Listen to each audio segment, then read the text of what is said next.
Detail చూస్తే మహారాష్ట్ర మాజీ మంత్రి దివంగత నేత బాబా సిద్దికీ కుమారుడు జీషాన్ సిద్దికీకి సోషల్ మీడియా ద్వారా హత్య బెదిరింపులు వచ్చినట్లు సమాచారం. ఓ వాయిస్ నోట్ రూపంలో వచ్చినటువంటి ఈ బెదిరింపులో బాబా సిద్దికీ హత్యను ప్రస్తావిస్తూ జీషాన్ సిద్దికీని హెచ్చరించినట్లు తెలుస్తోంది. ఈ బెదిరింపు బాబా సిద్దికీ హత్య కేసులో ఆరోపణలు ఎదుర్కొంటున్నటువంటి గ్యాంగ్స్టర్ జీషాన్ అఖ్తర్ పేరుతో వచ్చినట్లు సమాచారం. ఘటనపై అప్రమత్తమైనటువంటి ముంబై పోలీసులు కేసు నమోదు చేసి ప్రస్తుతం దర్యాప్తును ప్రారంభించారు.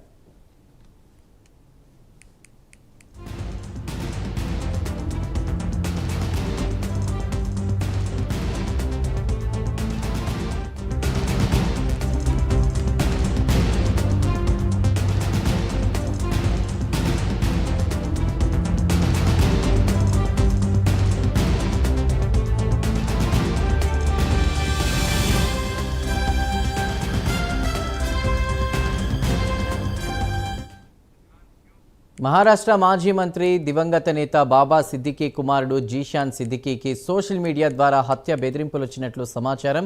ఓ వాయిస్ నోట్ రూపంలో వచ్చినటువంటి ఈ బెదిరింపులో బాబా సిద్దికీ హత్యను ప్రస్తావిస్తూ జీషాన్ సిద్దికీని హెచ్చరించినట్లు తెలుస్తోంది. ఈ బెదిరింపు బాబా సిద్దికీ హత్య కేసులో ఆరోపణలు ఎదుర్కొంటున్న గ్యాంగ్స్టర్ జీషాన్ అఖ్తర్ పేరుతో వచ్చినట్లు సమాచారం. ఘటనపై అప్రమత్తమైన ముంబై పోలీసులు కేసు నమోదు చేసి దర్యాప్తు ప్రారంభించారు.